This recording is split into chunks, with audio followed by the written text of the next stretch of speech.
नमस्कार, श्री स्वामी समर्थ. सावीज किचन आणि फूड रेसिपीजमध्ये तुम्हा सर्वांचं स्वागत आहे. आज आपण बनवणार आहोत मऊ खुसखुशीत आणि चविष्ट अशी तिळाची वडी, जिला काही ठिकाणी गजक असंही म्हटलं जातं. अतिशय झटपट, अतिशय कमी साहित्य वापरून आणि खूप चविष्ट अशी ही वडी बनते. ही वडी बनवण्यासाठी पाक बनवण्याचं टेन्शन नसल्यामुळे वडी सुकण्याचंही टेन्शन नाही. चला तर मग सुरुवात करूया. सर्वात प्रथम मी इथे तुम्हाला सर्व साहित्य वजनी आणि वाटी प्रमाणामध्ये सांगणार आहे. तर सर्वात आधी इथे 1 वाटी तीळ घेतलेले आहेत. त्यानंतर 1 वाटी गूळ घेतलेला आहे. आता हा तीळ आणि गूळ हे 300-300 ग्रॅम आहेत. त्याचबरोबर अर्धी वाटी म्हणजेच 150 ग्रॅम शेंगदाणे, 2 चमचे पाणी, 2 चमचे तूप आणि 1 चमचा वेलची पावडर मी इथे वापरते आहे. वाटीच्या प्रमाणामध्ये मोजताना एकाच वाटीने मोजून सगळं साहित्य घ्या, म्हणजे तुमचं प्रमाण चुकणार नाही. गूळ आपण चिरून किंवा बारीक तुकडे करून वापरणार आहोत, त्यामुळे गूळ वितळायला वेळ लागणार नाही. आता सर्व साहित्य घेतल्यानंतर एका कढईमध्ये आपण आधी शेंगदाणे भाजून घेणार आहोत. हे अर्धी वाटी शेंगदाणे भाजण्यासाठी आपल्याला 4 ते 5 मिनिट लागणार आहेत, कारण आपण शेंगदाणे भाजत असताना गॅसची फ्लेम जी आहे ही मीडियम ठेवणार आहे. गॅस मोठा ठेवून आपण जर हे शेंगदाणे भाजले तर हे वरून करपतील आणि आतून कच्चे राहतील.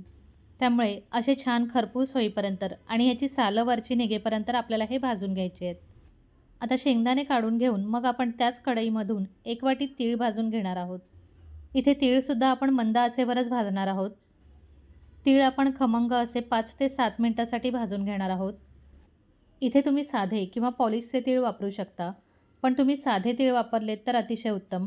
आता तीळ व्यवस्थित भाजलेत हे कळण्यासाठी एकतर याचा थोडासा रंग बदलेल किंवा तुम्ही अशा पद्धतीने हातामध्ये घेऊन तिळाचा जर तुम्हाला चटका लागत असेल, त्याचा अर्थ तुमचे तीळ व्यवस्थित भाजले गेले आहेत. त्याचबरोबर तीळ भाजल्यानंतर त्याचा एक खमंग वास येईल आणि तीळ हे कढईच्या बाहेर चटचट उडायला लागतील.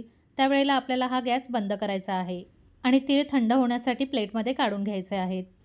आता जे शेंगदाणे भाजले होते त्याची मी सालं काढून घेतलेली आहेत आणि त्याचबरोबर तीळ आणि शेंगदाणे थंड करून घेतले आहेत. हे आपण आता मिक्सरमधून वाटून घेणार आहोत. मिक्सरमधून वाटून घेत असताना तीळ आणि शेंगदाणे दोन्हीही आपण जाडसर वाटून घेणार आहोत. आधी शेंगदाण्याचं कूट मी इथे करून घेतलेलं आहे आणि यानंतर मी इथे तीळ वाटते आहे. तीळ वाटून घेत असताना आपल्याला याला खूप जास्त बारीक करायचं नाही आहे. इथे तुम्ही बघू शकता, यामध्ये आपल्याला अख्खे तीळसुद्धा दिसत आहेत आणि थोडंसं कूटही दिसतं आहे. अशा पद्धतीनेच आपल्याला हे वाटून घ्यायचे आहेत. यानंतर कढईमध्ये 2 चमचे पाणी आणि मग जो गूळ आपण कापून किंवा किसून ठेवला आहे हा आपण यामध्ये टाकणार आहोत. इथे मी चिकीचा गूळ वापरलेला नाही आहे, तर साधाच गूळ वापरलेला आहे. आता हा गूळ वितळेपर्यंत आपल्याला ह्याला असंच सतत हलवत राहायचं आहे. अगदी 2 ते 3 मिनटामध्ये आपला हा गूळ पूर्णपणे वितळून जातो. इथे गूळ वितळला की यावर आपण 2 चमचे तूप टाकून घेणार आहे. आता हा गूळ पूर्णपणे वितळल्यानंतर आणि याला अशा पद्धतीने वरून फेस आल्यानंतर आपण यामध्ये 1 चमचा वेलची पावडर टाकणार आहोत. वेलची पावडर टाकून हा गूळ पुन्हा मिक्स करून 30 सेकंदासाठी मी अजून शिजू दिलेला आहे. आणि मग या वितळलेल्या गुळामध्ये बारीक केलेलं शेंगदाण्याचं कूट आणि बारीक केलेलं तिळाचं कूट आपण टाकणार आहोत. आणि मग हे आपण मंद आचेवरच मिक्स करून घेणार आहोत. मिक्स करून घेत असताना आपल्याला त्याला चांगलं एकजीव होऊ द्यायचं आहे. अशा पद्धतीने हे छान मिक्स झालं किंवा एकजीव झालं की मग आपण एक तूप लावलेल्या प्लेटवर किंवा ट्रेवर हे काढून घेणार आहोत.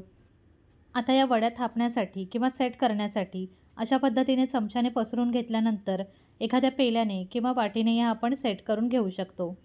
इथे आपल्याला वडीचं मिश्रण गरम असतानाच या वड्या कापून घ्यायच्या आहेत. मिश्रण थंड झाल्यानंतर आपल्याला हव्या तशा वड्या कापता येणार नाहीत. आता या वड्या मी अर्धा चमचा सफेद तीळ आणि 1 चमचा बारीक केलेले पिस्त्याचे काप वापरून सजवून घेणार आहे. आता या वड्या आपण 10 मिनिट थंड करून मग त्या काढून घेणार आहोत. इथे मी अशाच पद्धतीने उरलेल्या मिश्रणाच्या वड्या प्लेटमध्ये बनवून घेतलेल्या आहेत. यानंतर आपली तयार झालेली वडी मी तुम्हाला काढून दाखवते आहे.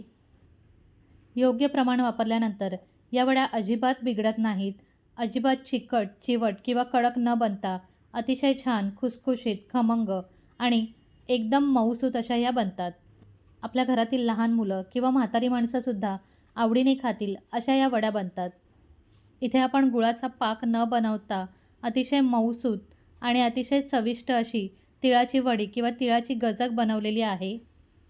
तुम्हाला ही झटपट रेसिपी कशी वाटली हे मला कमेंट करून नक्की कळवा आणि त्याचबरोबर माझ्या चॅनलला लाईक, शेअर आणि सबस्क्राईब नक्की करा. नवीन व्हिडिओच्या नोटिफिकेशनसाठी बेल आयकॉनला प्रेस करायला विसरू नका. या संक्रांतीला तुम्हीसुद्धा तुमच्या घरी अशीच हळदी कुंकू स्पेशल तिळाची गजक किंवा तिळाची वडी नक्की बनवा. मकर संक्रांतीच्या तुम्हा सर्वांना शुभेच्छा. धन्यवाद.